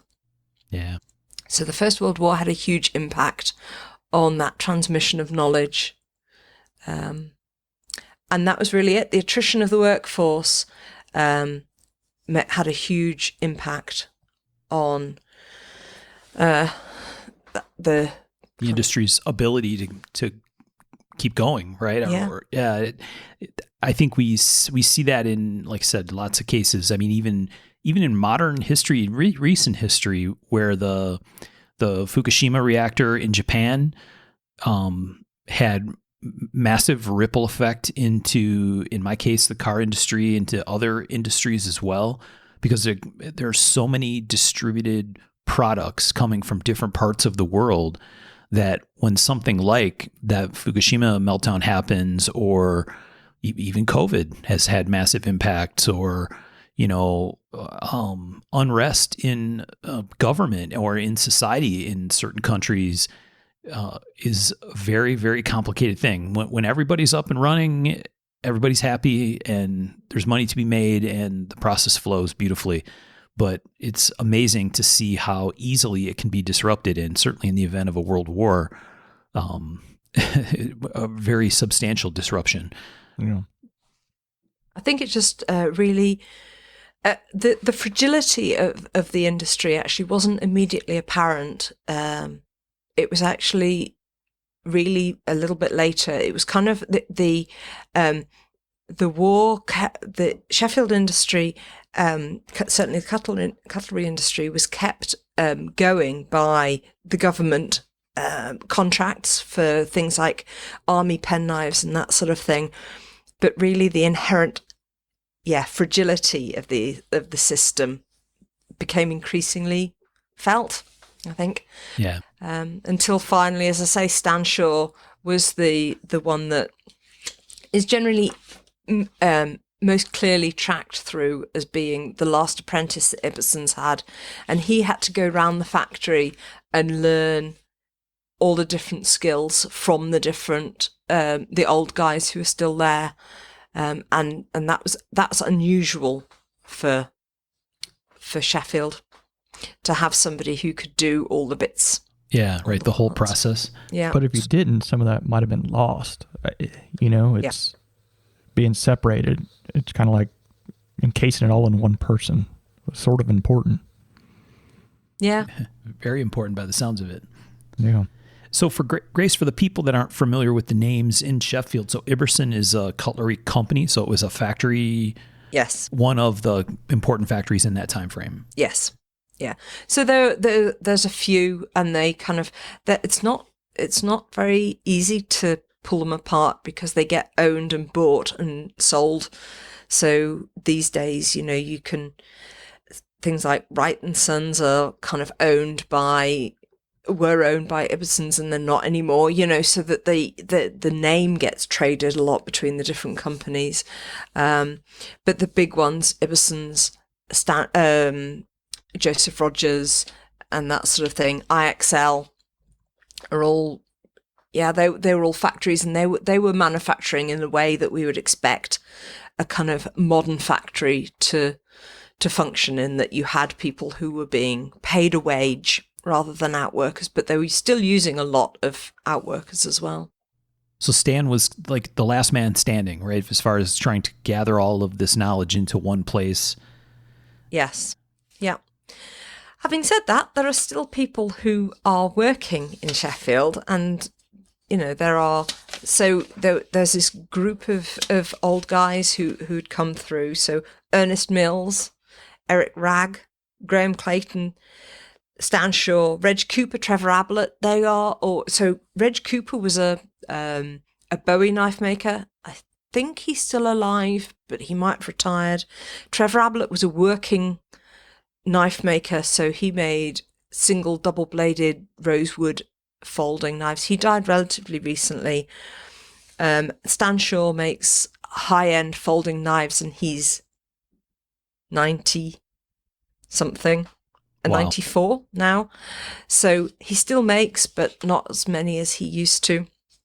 I spent quite a bit of time in the workshop with Trevor Ablett, really learning how to make and having a look at how he made folding knives.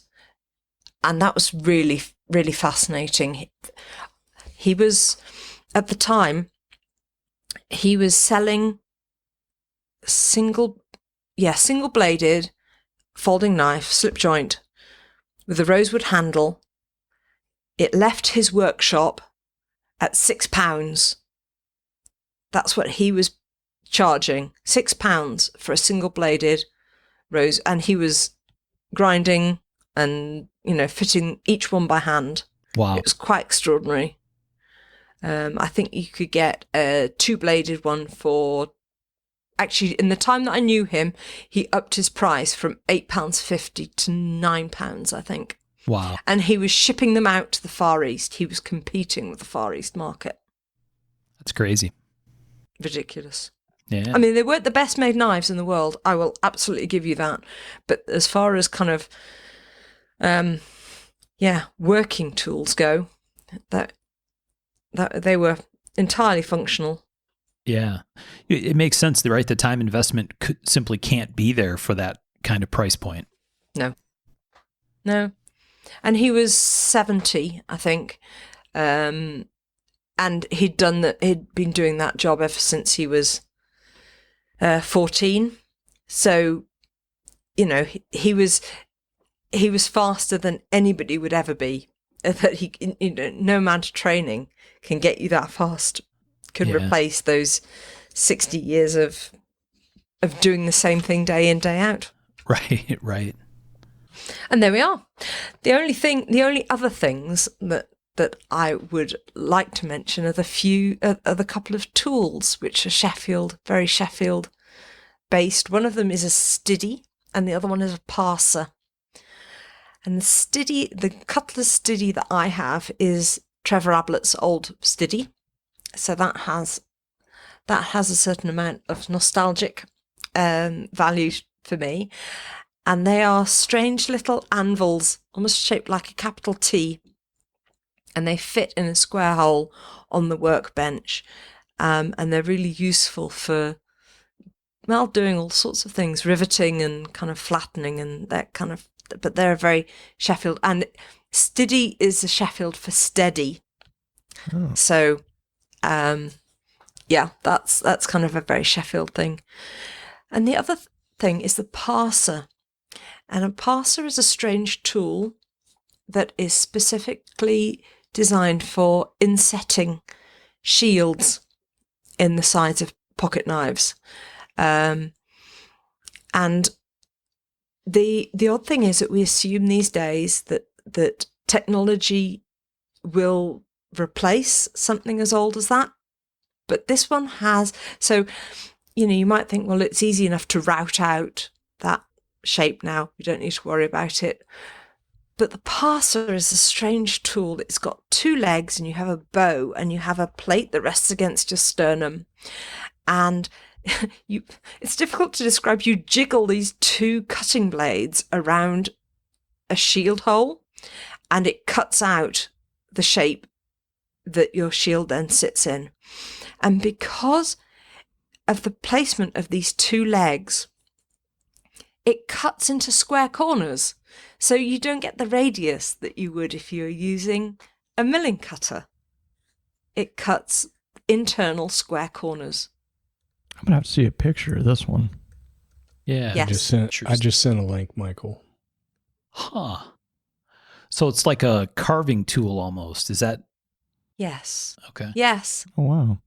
And you set the depth by the height of those internal pins. Okay. And then your two they have to be the width so that they can pass each other on the narrowest part of the shield shape.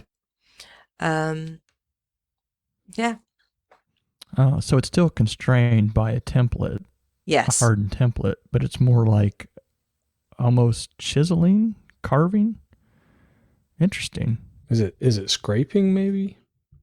Yeah, it's got a little Kind I of don't know. scraping? It's only the bottom bits of the final legs that are sharp. Yeah. Yeah. Oh, that's So does pretty it, cool. it only cuts an outline basically, and then you Nope. cut the inside out? No. Nope. Because you're using it as a bow, and they flick backwards and forwards as they go round. Ah, okay. They clear out all of it. Very interesting. Yeah. Yeah, that's a very innovative tool for. Again, Yeah. very specialist, but Yeah. Yeah. You could certainly see a jewelry use for a tool like that as well, right? Or Well- for any kind of decorative stuff. The guy that thought of that is just like, hold on. I mean, that's just pretty crazy. Yeah. Yeah, very creative invention of a tool. That is very cool. What so Grace, on the Stevie, you talked about how it goes in a hole in the bench. Is the idea that would preserve bench space so it didn't have to be permanently dedicated to holding the anvil, or so that you could use different anvils of different shapes or sizes, or maybe some combination of the two? yeah, and you can turn it round. So you can. I sometimes use it with this V cut out towards me, and sometimes around the other way, depending on what I'm needing to do.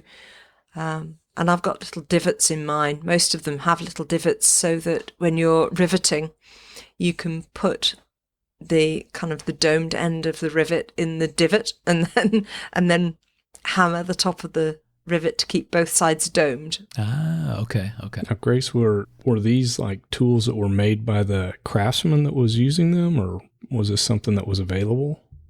They were made. No, we're going back to specialization. There were people in Sheffield who just made stiddies. Oh, Huh. wow. So crazy. No, I want one. I know. Don't worry. I looked on eBay. There's not any. No. I already did that. They're easy enough to make. I've got an old one, and I've got one that a blacksmith friend made for me. There you go. We'll get Nick Rossi on the horn. Yeah. Yeah, but I want one that comes with history. Well, I had Sure. Kind of what was cool. I had to remake the old one that I've got. So I don't. I have a different shape where the plate goes against your sternum, right? I don't have the shape that most knife makers have. In that okay. What are you saying? Spit it out, Grace. I know. I don't have the beer belly, the cutler's tummy. I don't have the cutler's tummy that is required. So they're generally domed outwards in almost like a very shallow bowl. So that was not helpful to me. And then the strap kept falling down as well. It was a bit unsatisfactory. So I had to make a sternum plate that was specifically shaped for me. I'm going to tell my wife that it's called a cutler's tummy. There you go. She should be proud of that. Not It's a demeaning grinding you for it. rest. Because technically I'm supposed to have it. Yes. It's a rich history. You can't use all the tools unless you have a cutler's tummy. And that's where the beer comes in. What a perfect connection. Absolutely. And that's it. That kind of brings us up to date, really. So there are still knife makers working in Sheffield. There are, just a few of them. We've got Stuart Mitchell, and he works out of Portland Works, which is historically important because that's where stainless steel was first made. So that's kind of important. Will Ferriby works next door. Michael May, I think, also works in Portland Works now. Michael May also worked with Trevor Ablett, but his folding pocket knives are a little bit more contemporary looking, and certainly more aimed at the expectations of the modern market, I think would be a fair way to put it. And Simon Mallette is he's actually a Frenchman, but we allowed him in. But he makes really nice kitchen knives. Will Ferriby makes good kitchen knives as well. So there are still people hand-making knives in Sheffield, but not that many. Yeah. Well, now let's kick back for a second and talk about Sheffield's involvement in the development of stainless steel, because that was really interesting to me when I was going over the notes. Yes. Can I talk about Huntsman first? Can I talk a bit about steel? Sure. So I talked a bit about the cementation furnaces, which was the slow cooking of the iron. And then Huntsman in 1740, he developed a process that was the first process which melted the steel, the iron. So, and then added carbon that way. And so this is a crucible process, and was a much bigger, more industrial process, and kind of huge amounts of these crucibles are really quite impressive and fascinating. We've got one down at Callum Island Museum that sits outside, and it's really quite a wonderful object to see. Now, because the iron and the steel was in a molten state, the final pieces were often stamped cast steel or cast as an indication of the high quality, so that I'm sure that in the shear steel there was disparity in the steel, the hardness. There's just going to be, right, because it wasn't a melted product. By the time you got to the crucible process, you had a homogeneous steel. So they very proudly would stamp it cast steel or cast. And it's important to note that it's not the same as cast iron. So this is a kind of a tool steel that we would expect to be a tool steel, but because it had been melted and poured, it's often stamped cast, which is kind of interesting. 1920, yes, Brearley invented stainless steel. Bless him, he had trouble. He was quite persistent as well, so there was all sorts of issues. It was an accidental finding. He was actually part of a larger steel company called Firth and Sons, and they were looking at steel specifically for firearms, I think, handguns, and they added chrome and found that it was stainless. But there were all sorts of issues with it, and the cutlery industry didn't like it to start with, mainly because they found it so difficult to work. So it got kind of spurned, and they had to work quite hard on kind of marketing it and trying to develop it. And this was really part of the problem with the poor image that stainless steel had, and Sheffield stainless steel knives had, in that they were increasingly battling against the cutlery industry. So yet again we have this. So the steel manufacturers knew that the stainless steel that they were offering was good for knives, but the cutlery industry couldn't handle it, and were asking them to produce easier a stainless steel that was easier to use.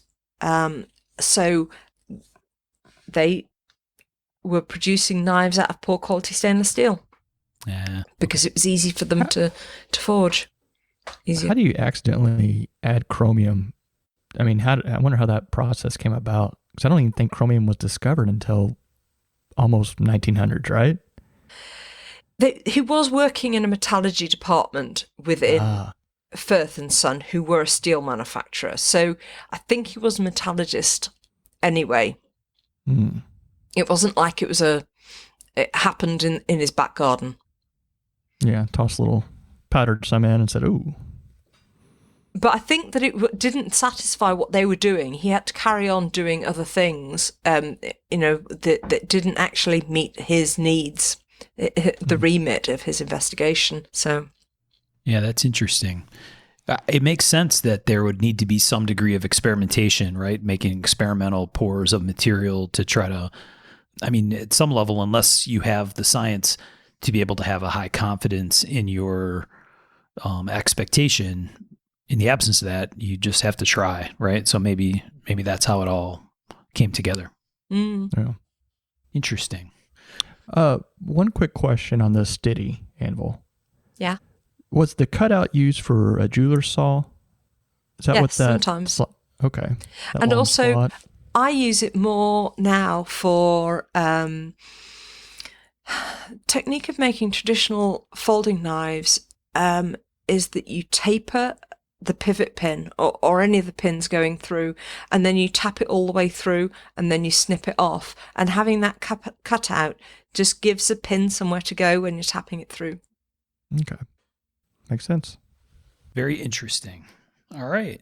So, Grace, you can share with us some pictures of these different knives that you stepped through, I assume, and we can share those in the Facebook group. That'd be great. Yeah, I got to see the toothless man's knife. Why are you preparing for all eventualities? Maybe. That has being forewarned. Multiple blades on it, doesn't it, Grace? Yeah. Yeah. I'm not entirely sure. Mine's slightly different to the one I have a toothpick on mine as well. Oh, wow. Which implies that you're not entirely toothless, doesn't it? That's a really bad joke, I think. Implies you've got two teeth at the very least. Two teeth close enough together, by the way. Right. Yeah, but it has a keyhole thing, so they slide. I can't get them apart now. But you can slide the three blades apart for cleaning, presumably. Oh. What is I'm missing the connection between three blades and toothless. Because you would be able to mince the food. Ah. So they're spaced apart like a quarter of an inch or so. Yeah. Okay. Yeah. And they did, this was part of Joseph Rogers's kind of range, if you like. They did a lot for kind of one-handed men and that sort of thing. Presumably, I mean, the servicemen who are coming back. Yeah. And of course, we think about the First World War, but really all the way through the 1800s, we had lots of people, coming back from various wars throughout the empire who are coming back damaged. Yeah. So, kind of the idea of making cutlery to suit needs was quite important, really. Yeah. The war angle makes a lot of sense. And also the distinct lack of health and safety standards in industry at the time. Right. I think it was much more common to have people that were significantly disfigured due to industrial or work-related incidents than we have today. I think that was a much bigger problem. Of course, these men would be coming back, and they would be coming back into and looking for work. So, part of your workforce would would have these disabilities that you'd be trying to work around. So Grace's with the toothpick is like the knife for a dentally challenged man. Yes. Maybe not completely toothless. Or maybe it's to poke people with. Yeah, there you go. The attention getter attached to the knife. I've got a question for you, Grace. Yes. One of my favorite books in my collection is the Joseph Rogers and Sons book. It's the, I can't remember what collection it is. The exhibition knives. Yeah. So I absolutely love that book. And so I was just curious if you had a favorite Sheffield company that I always think of Joseph Rogers and Sons as Sheffield, and I don't really think of a whole lot of others. But I was just curious if you had a favorite. Reason for that it was that Joseph Rogers were particularly good at documenting their work. They were also very good at attending things like the great exhibitions. So they had the resources to do that. Do I have a favourite manufacturer? Right. I don't know whether I do, actually. Joseph Rogers. I love the exhibition knives and the fact that they would basically set aside a whole year for a cutler to build one. Yeah. Yeah, that's really cool. What I find so fascinating about that book, though, is that it's. I don't think I realised first time I read it, but it has that South American bias because it's is it an Argentinian collector who collated it's his collection. So Samuel Setien or something like that. Yeah, Setien. So he's managed to get a whole load of.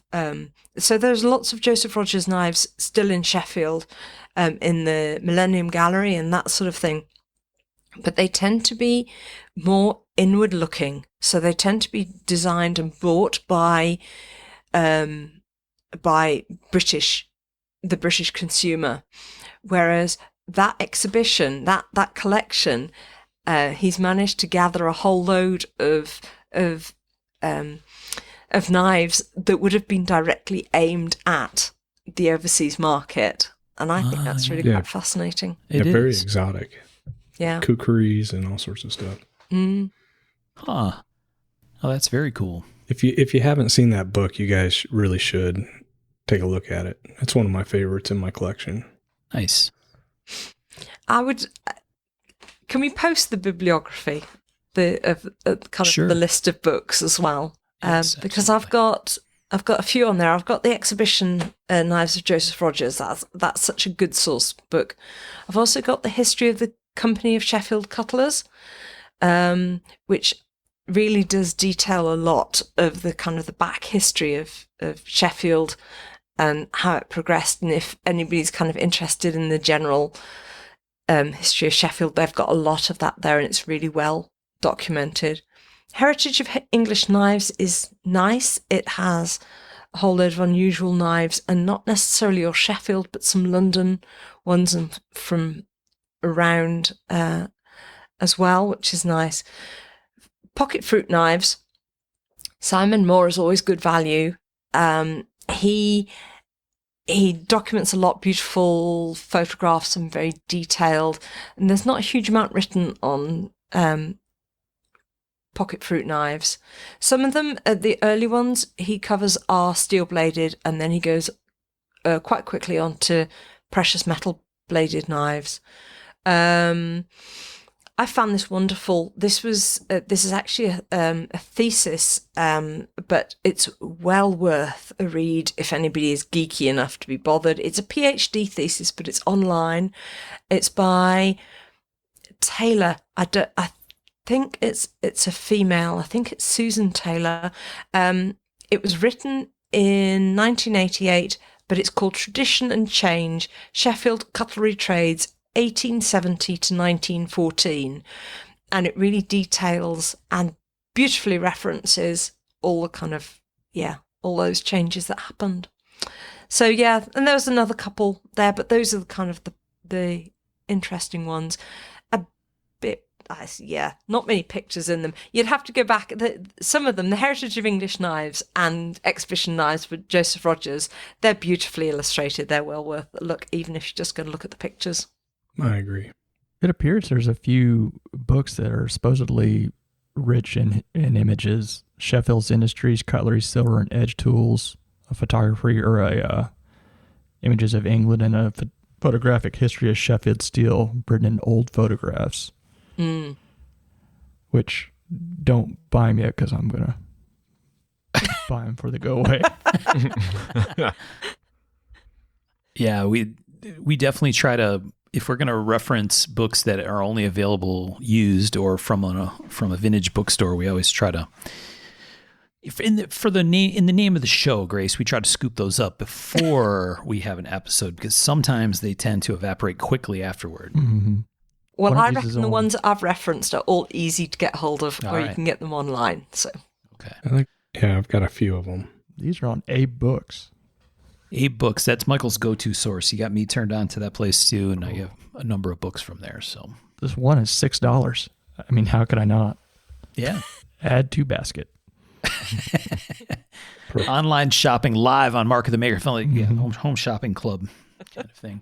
So Grace, we'll definitely post the bibliography. I think we have lots of people that are very interested in the book or written aspect of this, and that thesis sounds very interesting to read through. So I'll have to go find that. And it's really nicely written as well. It's not a thesis. It's hard to digest. She writes in a very accessible way. And it's, as I said, it's online, so you don't even need to buy it. You can access it. Very cool. Well, Grace, thank you so much for taking the time to walk us through all this. Grace, for the kids at home, she did a bunch of pre-work and put together an outline and sent us a bunch of reference notes, which was all super, super helpful. So thank you very much for doing that. Yeah, much appreciated. My pleasure. I didn't want to bamboozle you completely, and I hope people are encouraged to go and find out more. I know that I haven't told the entire history of Sheffield. I was only given a couple of hours, but yeah, I think if anybody's interested enough, you can go out and find out a bit more. Really. Yeah, for sure. Grace, our time is very valuable on the show, obviously. Yeah. So we can only budget people here. We can only budget so much to talk about now. I'm just kidding. Oh, I just assumed that you could only do 2 hours before we needed a wee break. That too. We've absolutely been known to take 1 or 2 of those in the middle of a show before. So, so thank you again so much for 1, your time, and 2, for your efforts to put this reference material together. Really fascinating discussion. Lots to research offline and have additional conversation about. I'm always amazed by the Facebook group and what comes up there from our listeners who have inevitably someone has some connection somewhere to a topic that we've talked about. They're a cousin or long distance relative, or sometimes much closer than that to some of the topics. So it'll be really interesting to see what comes of the discussion there. Yeah, absolutely. It is. It's great to have such a dynamic Facebook community, really. All right. Well, as usual, you got anybody? Michael, Tom, Sean, you have anything else you wanted to hit before we wrap it up?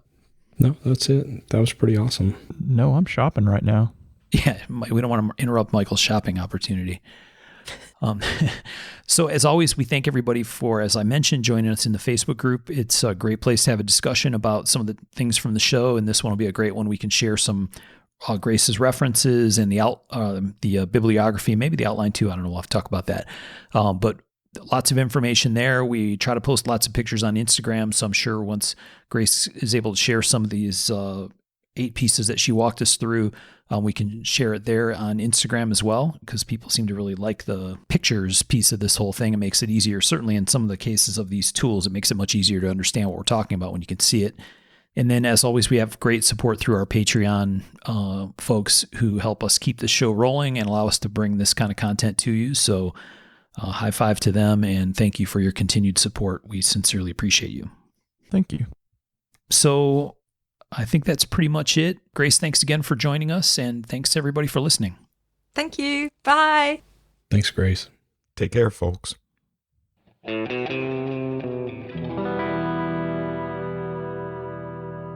To learn more about our makers, you can find Tom Crine on the web at crineknives.net, in his Facebook group, Crine Knives, or in his Instagram account, @CrineKnives.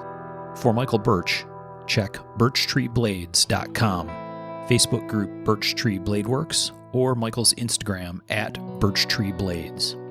For myself and the Raygun Bead Project, we're on the web at raygundivision.com. We have a Facebook group called Raygun Division, or my personal Instagram @msteiner. For those interested in photos, references from the show, or some discussion about the show itself, you can find us on the web at markofthemaker.com, in a Facebook group called Mark of the Maker, or on our Instagram at Mark of the Maker. Last but not least, the ultra cool and haunting background music we use for the show is a piece called Noir Guitar by Stevie's Amp Shack, found at the Free Music Archive and licensed under Creative Commons CC BY 4.0.